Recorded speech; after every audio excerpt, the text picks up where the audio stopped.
수술을 마쳤습니다. 또 어떤 분도 아들이 집에서 수년간 나오지 않는 것이죠. 은둔형 외톨이라고 하죠. 이 잘못하면 귀신 들렸다고 기도원에 쫓아다니면서 기도를 하는 거예요.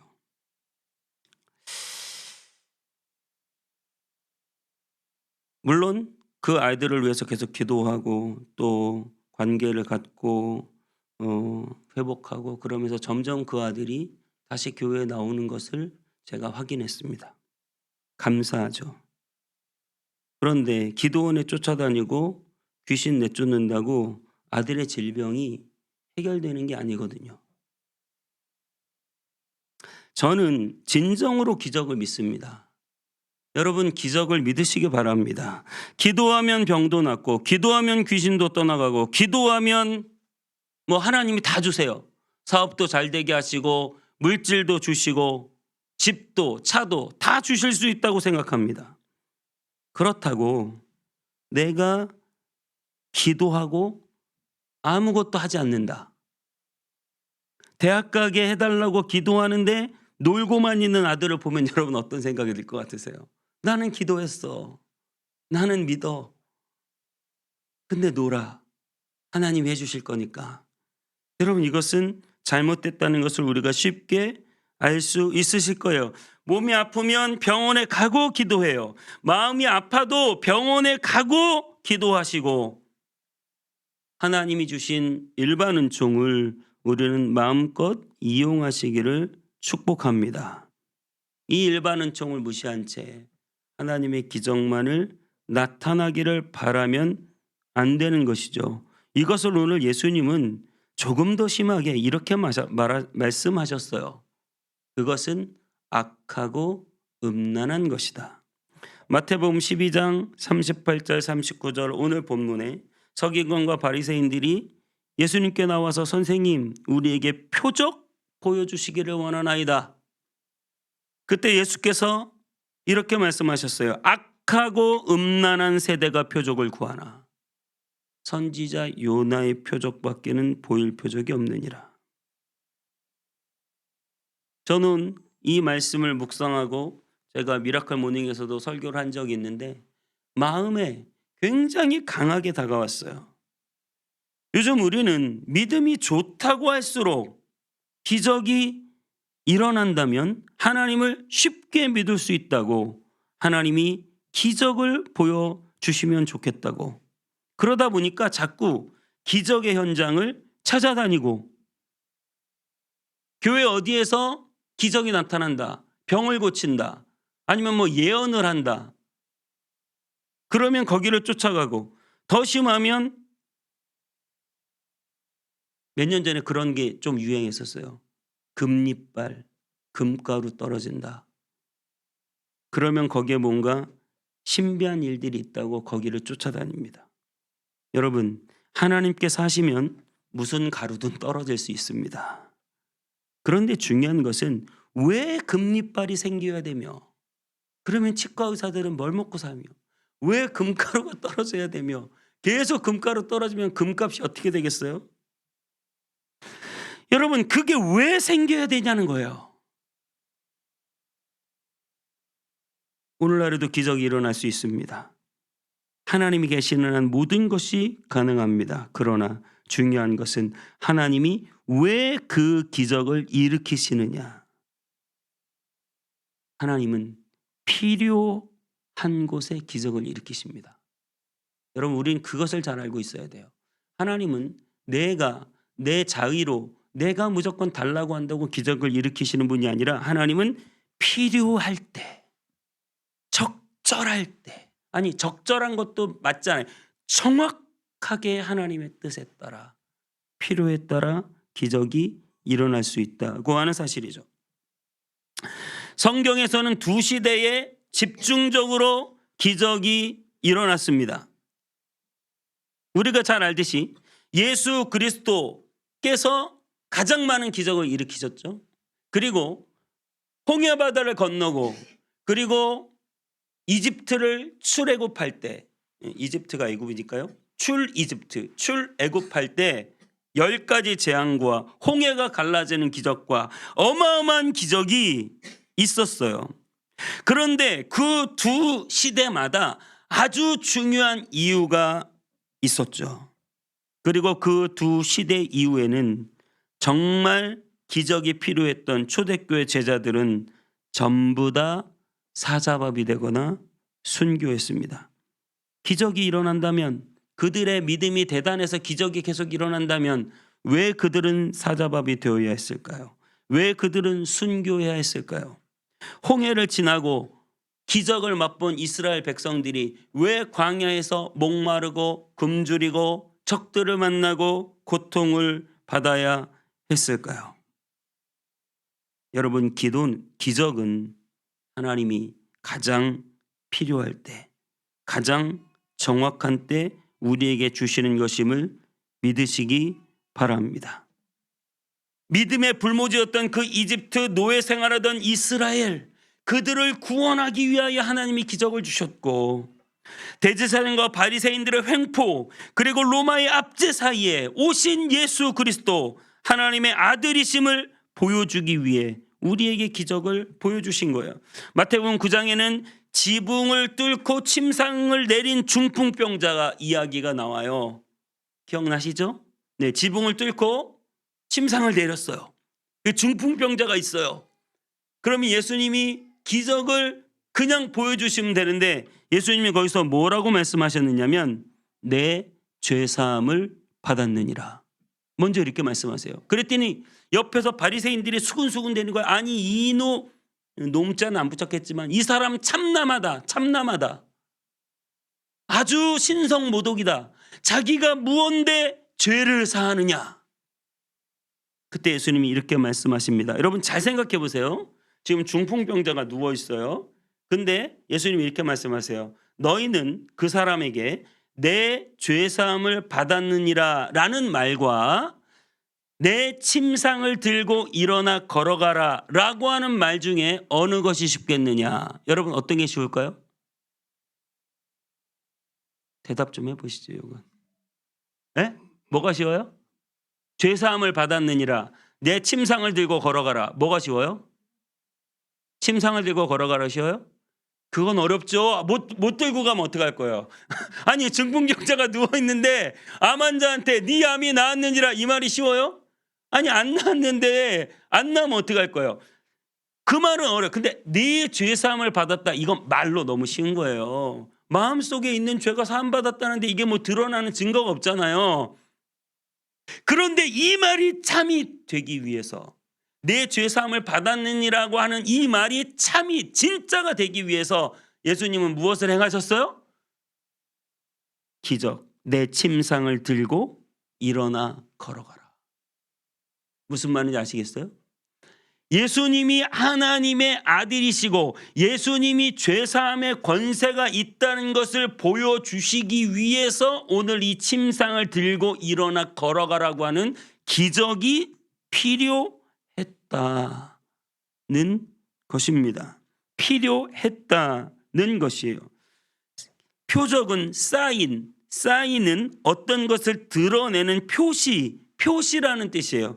그러므로 이 표적은 그 표적을 통해서 무언가 드러내야 할 필요가 있을 때, 여러분의 인생에 기적이 나타나는 때는 바로 그 표적을 통해서 무언가 하나님이 드러낼 게 있으실 때, 그 필요가 아주 정확히 있을 때 저와 여러분의 삶 가운데 기적이 일어날 것입니다.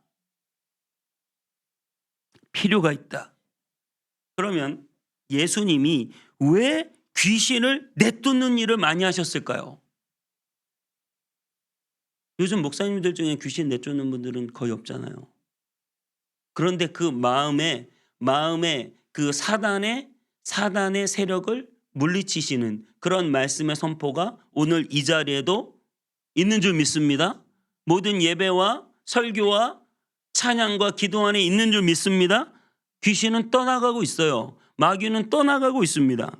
그러면 예수님께서 귀신을 집중적으로 내쫓으신 이유는 바로 이거예요. 그리스도께서 사탄의 권세를 이기신 분이시다.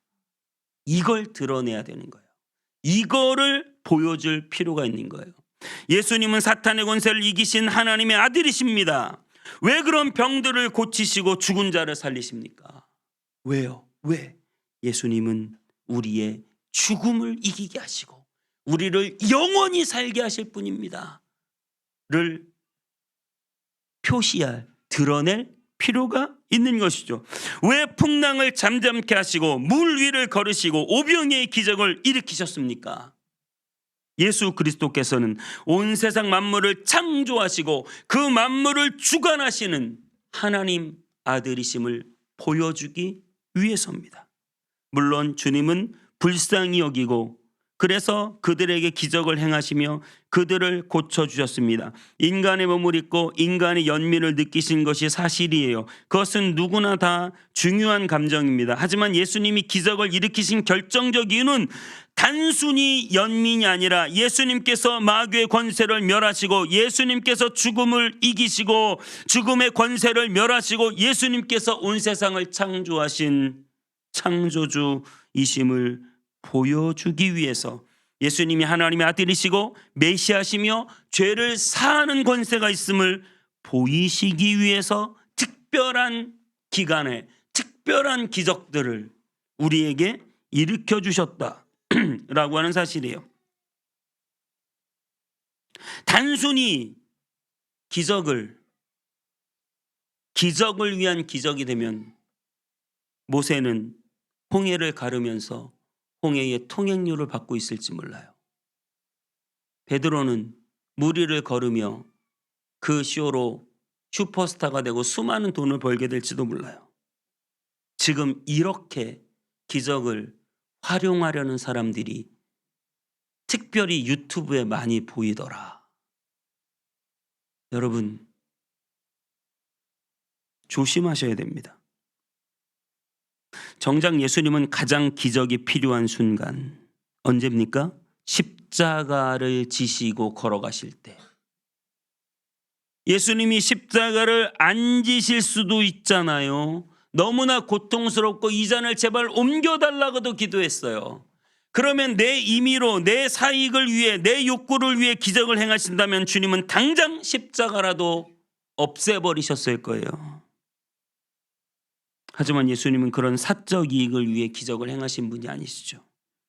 돌을 떡으로 만들라. 40일 동안 배가 고파 굶어서 배가 고파 너무나 힘든 상황에서 마귀가 나타나서 이 돌들로 떡덩이 좀 되게 해봐라. 그러면 당장 떡이 되게 해서 먹으면 자기의 이익을 자기의 욕구를 채울 수 있는데도 불구하고 주님은 기적을 그렇게 사용하는 분이 아니고 그런 기적에 대하여 이렇게 말씀하십니다. 악하고 음란한 세대가 기적을 구한다. 금가루 금리 손대면 쓰러지는 것 좀 밀더라고요.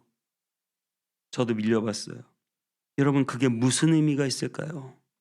그렇게 사적으로 기적을 행하는 것 아무런 의미 아무런 필요가 없어요. 이스라엘 백성들이 400년 동안 이집트에서 종로로 타는데 이스라엘 백성들의 모든 마음들이 하나님에게서 점점 떠나 멀어져 갔고 여호와 하나님이란 존재 자체가 희미해졌으며 이집트 이 대제국도 여호와를 몰랐고 고대 근동의 수많은 나라들이 여호와를 몰랐을 때 여호와 하나님께서 내가 창조주고 내가 만군의 주 여호와 오로지 유일한 신이라는 것을 보여주기 위해서 이집트라는 대제국에 10가지 재앙을 내리시고 가장 대기적 홍해를 바다를 가르시며 여리고를 무너뜨리시죠. 이집트도 이젠 여호와를 알게 되었고 고대 근동의 많은 나라도 여호와를 알게 되었어요. 어제 성경 공부하다 보니까 블레셋하고 전쟁을 할 때 블레셋 사람들이 여호와의 법궤가 들어온다고 하니까 벌벌 떨면서 뭐라고 합니까? 저 신은 이스라엘을 그 이집트에서 애굽에서 구해낸 그 신이 아니냐. 큰일 났다. 이게 무슨 말이에요? 고대 근동의 많은 나라들이 그 소문 때문에 이스라엘에 대하여 두려워했다. 여호와 하나님에 대하여 믿음을 갖게 되었다라고 하는 사실이죠. 여러분, 우리는 교회를 오래 다니고 기도를 많이 하고 심신이 깊으면 더 큰 기적을 경험할 거라고 생각합니다. 물론 그 말은 다 틀린 말은 아니에요. 우리는 믿고 구하며 주님을 바라볼 때 주님이 우리에게 더 많은 기적들을 보여주실 수 있습니다. 하지만 여러분, 이스라엘이나 예수님의 사례를 보면 아까도 말씀드렸지만 이스라엘 백성들이 광야를 출애굽을 하고 나서 광야에서부터 막 뭔가 길이 열리고 막 강이 열리고 뭔가 그들이 원하는 대로 일이 착착착 기적이 일어나면 좋은데 그때부터 고생길이 열렸어요. 잘 기억하셔야 됩니다. 예수 그리스도께서 엄청난 기적을 행하시고 나서 그분은 십자가에서 죽으시고 그리고 그분의 제자들 사도들이 되어 때로는 기적을 행했지만 그들도 다 십자가에 거꾸로 죽고 사자밥이 되어 죽고 목이 베어 죽고 불에 타 죽고 수많은 고통을 받으며 순교했다는 사실, 기적이 막 일어나지 않았다는 사실 우리는 기억해야 됩니다. 그 고통받고 순교한 것이 하나님의 뜻이었다라고 하는 사실이에요. 그들처럼 믿음이 좋고 그들처럼 기도 많이 하고 그들처럼 심신이 강한 사람이 어디 있겠습니까? 그런데 그들은 제대로 된 기적을 보지 못하고 다 죽었어요. 믿음이 좋고 심신이 강하면 무조건 좋은 일이 생기고 기적이 막 일어날 것이다. 그렇지 않아요, 여러분. 또 다른 면으로 생각해 봅시다. 모든 기적이 하나님에게서 온 것일까요? 마태복음은 이렇게 말합니다. 나더러 주여 주여 하는 자마다 다 천국에 들어갈 것이 아니요 다만 하늘에 계신 내 아버지의 뜻대로 행하는 자라에 들어가리라. 7장 22절에 그날에 많은 사람이 나더러 이르되 주여 주여 우리가 주의 이름으로 선지자 노릇하고 주의 이름으로 귀신을 쫓아내며 주의 이름으로 많은 권능을 행하지 아니하였나이까 하리니 그때에 내가 그들에게 밝히 말하되 내가 너희를 도무지 알지 못하니 불법을 행하는 자들아 내게서 떠나가라. 그렇게 기적을 많이 행하고 귀신을 내쫓고 권능을 행했는데도 불구하고 예수님이 뭐라고 말씀하십니까? 너희는 나랑 상관이 없다. 이렇게 말씀하시는 거예요. 기적이 막 일어났으니까 그 사람은 믿음이 좋은 거야. 사람이 막 모이니까 그 기관은 대단한 거야. 여러분, 주님의 뜻대로 사느냐 아니냐가 기준이에요. 다 예수님이 행하신 것이 아니에요. 상관이 없다고 말하는, 상관이 없다. 거기에 무슨 일이 일어나든 예수님하고 상관이 없는 그런 단체, 그런 목사, 그런 사람들이 여전히 기적을 행할 수도 있다는 사실 기억하셔야 됩니다. 표적은 하나님이 뜻하신 모든 의도가 담겨 있어요. 사인, 표시, 하나님의 뜻이 그 안에 담겨 있는 것이죠. 그런데 자꾸 인위적으로 내 의도, 내 뜻대로 하나님을 내 마음대로 조정하려는 표적만을 구하는 시도, 악하고 음란한 시도라고 말씀하시는 것입니다. 왜 그들이 음란합니까? 하나님의 영광이 아니라 자신의 영광을 드러내는 것이죠. 하나님의 말씀과 뜻이 아니라 자신의 뜻과 생각을, 자신의 의를, 자신의 교만을, 나아가서 망각을 만들어내고 구하기 때문입니다. 그들이 구하는 것은 오히려 예수님을 대적하고 예수님을 시험하고 스스로 표적을 즐기고 누리려고 하는 것이죠. 그렇다면 정말 예수님이 원하시는 표적은 무엇일까요? 정말 예수님이 원하시는 표적 39절 40절에 이렇게 말합니다. 악하고 음란한 세대가 표적을 구하나 선지자 요나의 표적밖에는 보일 표적이 없느니라. 요나가 밤낮 사흘 동안 큰 물고기 뱃속에 있었던 것 같이 인자도 밤낮 사흘 동안 땅속에 있으리라. 진정한 표적은 무엇입니까? 그것은 바로 요나의 표적. 요나는 무엇입니까? 물고기 뱃속에 들어가 죽었어요. 사흘 만에 나왔어요. 이것은 무엇을 뜻합니까? 예수님의 십자가의 죽으심과 무덤 속에서 사흘 만에 살아나시는 부활을 뜻하고 있습니다. 여러분, 우리가 진정으로 원하고 진정으로 보고 진정으로 체험하고 진정으로 따라가야 할 진짜 표적, 십자가와 부활 사건임을 믿으시기 바랍니다. 바울은 고린도전서 1장 22절에 이렇게 말합니다. 유대인은 표적을 구하고 헬라인은 지혜를 찾으나 우리는 십자가에 못 박힌 그리스도를 전하니 유대인에게는 꺼리끼는 것이요 이방인에게는 미련한 것이로되 오직 부르심을 받은 자들에게는 유대인이나 헬라인이나 그리스도는 하나님의 능력이요 하나님의 지혜니라. 세상 사람들은 지혜가 별게 아니에요. 십자가가 별게 아니에요. 세상 사람들은 십자가가 무지한 것이고 십자가는 뭐 특별한 기적이 아니고 그냥 죽어버린 사건이지만 구원받은 우리에게는 그 십자가가 표적이고 그 십자가가 우리 인생의 핵심이고 그 십자가가 나의 전부고 그 십자가가 나의 노래고 그 십자가가 내 마음의 기쁨이고 그 십자가가 내게 안전을 보장해주며 그 십자가가 내 인생을 바꾼다 라고 하는 사실이죠. 여러분, 예수님께서 지신 십자가 그리고 부활, 그것이 저와 여러분에게 진정한 표적 되기를 축복합니다.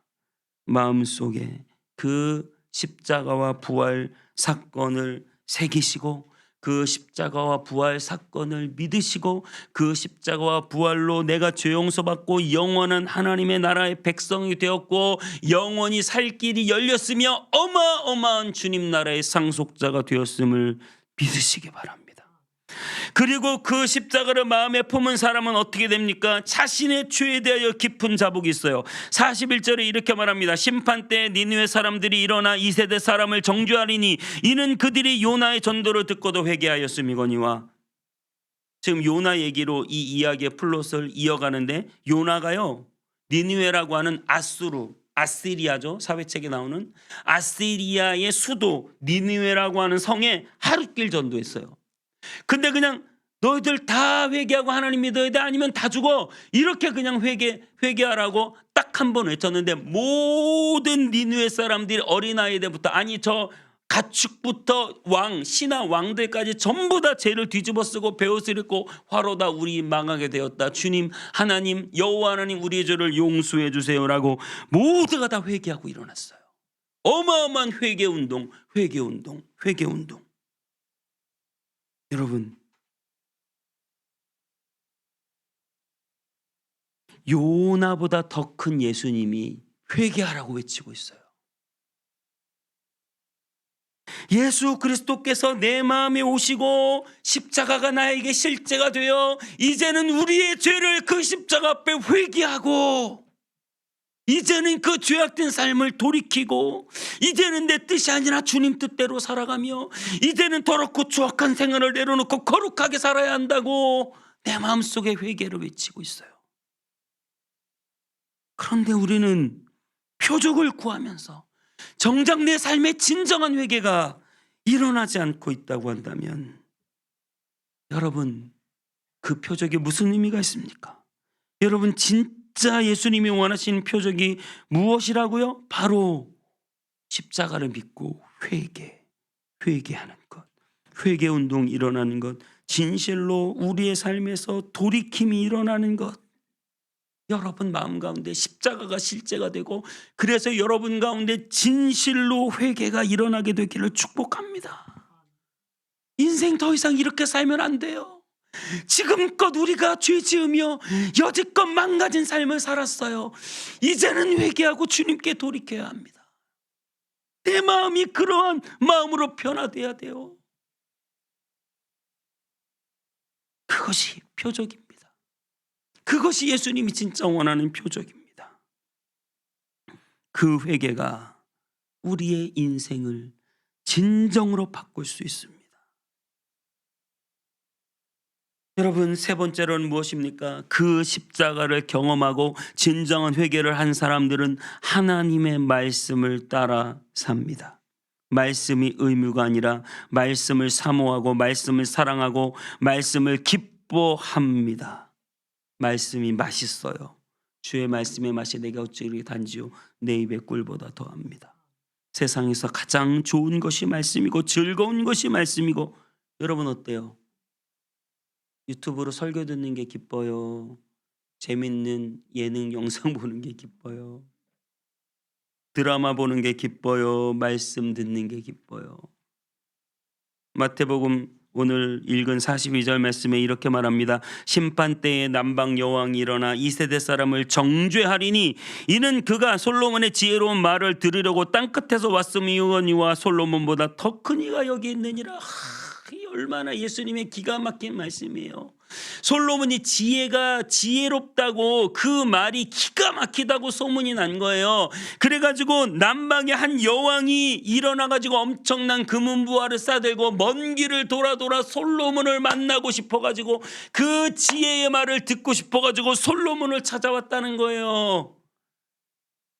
얼마나 솔로몬이 지혜가 있으면. 그런데 여러분, 솔로몬보다 더 지혜로운 분 예수님이신 줄 믿으시기 바랍니다.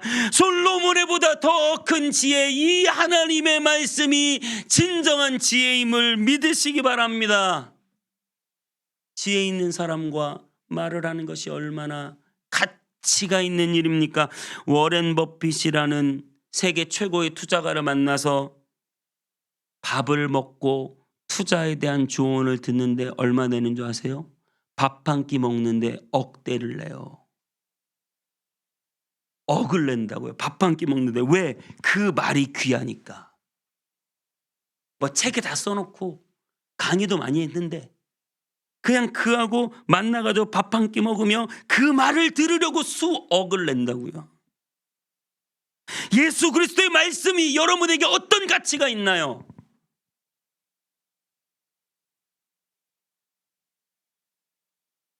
여러분의 인생을 진정으로 바꿀 수 있는 것, 여러분이 살면서 가장 가치 있는 것, 여러분, 하나님의 말씀보다 귀한 것은 없습니다. 솔로몬보다 더 크니 온전한 생명과 지혜의 말씀으로 오신 예수님, 그 예수님의 말씀을 듣고자, 그 예수님의 말씀을 마음에 새기고, 그 예수님의 말씀이 달고 즐겁고 그대로 살고 싶어지고, 설교 시간이 제일 재밌고, 할렐루야? 아멘이 안 나와서 서운할 뻔했습니다. 말씀이 얼마나 내게 기쁨이고 즐거움인지 몰라요. 그렇게 말씀이 좋더라고요.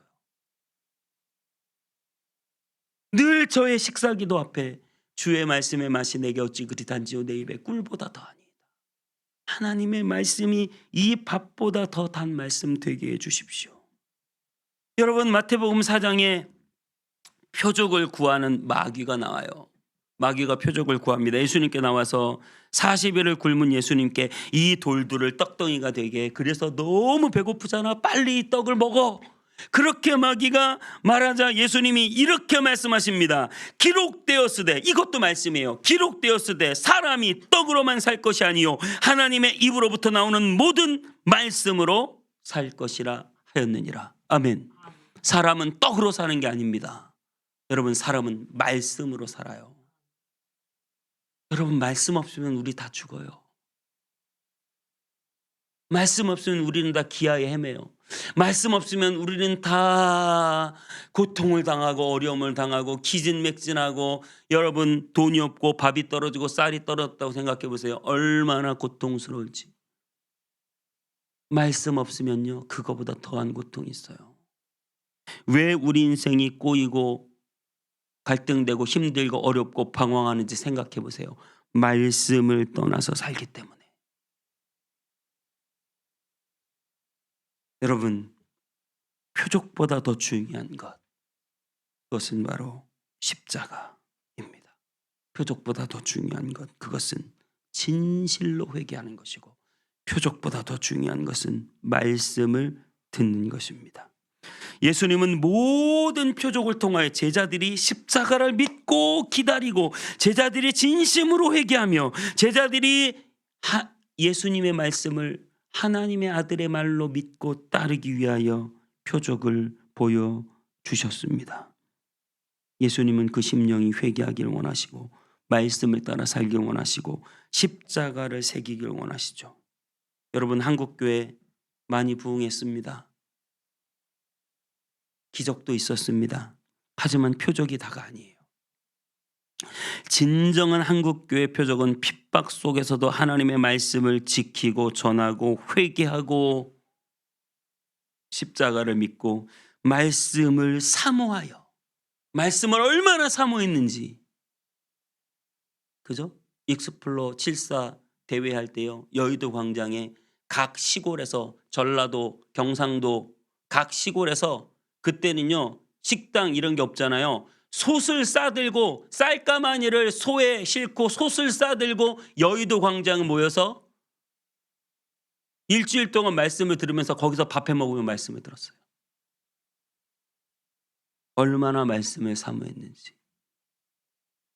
여러분, 말씀을 사모하는 것, 그것이 교회 부흥의 시작임을 믿으시기 바랍니다. 능력이 아닙니다. 주님은 이렇게 말씀하세요. 전도에 미련한 방법으로 복음 전하는 것을 기뻐하셨다. 기적이 일어나면 믿겠지. 아니에요. 기적을 본 그들이 다 어떻게 됐습니까? 기적을 본 그들은 전부 다 예수님을 떠났어요. 예수님이 십자가 지실 때 그렇게 많은 기적을 본 그들은 전부 다 예수님을 떠났어요.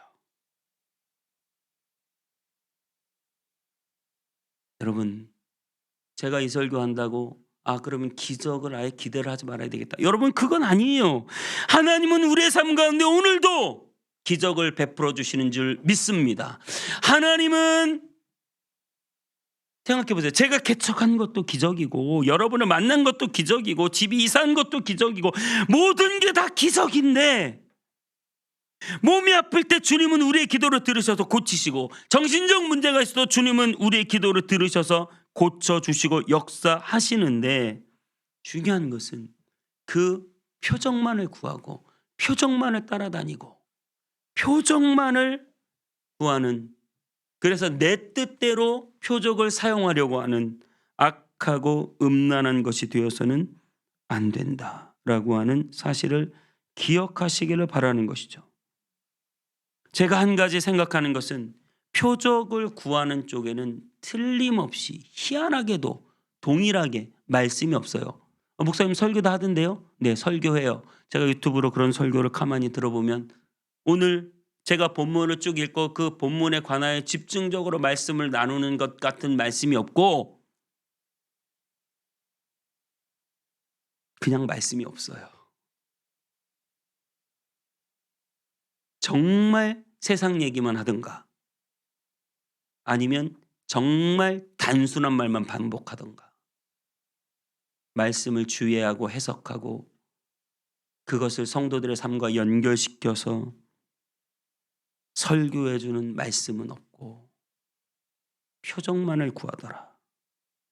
그리고 거기에 자기를 멋지게 꾸미고, 그리고 거기에 사람들이 모이고, 사람들이 모이니까 이것은 하나님의 일이겠거니 생각해서 또 모이고, 여러분, 이것은 아니다. 잘못된 것이다. 진리가 아니다. 사람이 모인다고 진리가 아니에요. 사람이 많이 모여서 진리면 신천지가 진리게요? 신천지보다 더 큰 교회가 우리나라에 몇 개나 있습니까? 없죠. 거의 없어요. 순복음교회를 제외하고. 사람들이 많이 모인다고 진리면 통일교도 진리고 하나님의 나라, 하나님의 교회도 진리입니까? 여러분, 사람이 모인다고 진리는 아니에요. 진정한 십자가의 복음, 그리고 회개, 가장 결정적인 말씀이 정확히 선포되고 있느냐, 진리가 선포되고 있느냐. 여러분, 잘못된 표적만을 구해서 눈에 보이는 것만 쫓는 신앙이 아니라 우리의 신앙의 가장 중요한 십자가를 마음에 새기고 우리의 모든 죄를 회개하고 돌이키며 오직 하나님의 말씀을 깊이 묵상하고 배우고 연구하고 그 말씀에 나와 있는 대로 순종하면서 살아가는 진정한 표적의 주인공 다 되시기를 축복합니다.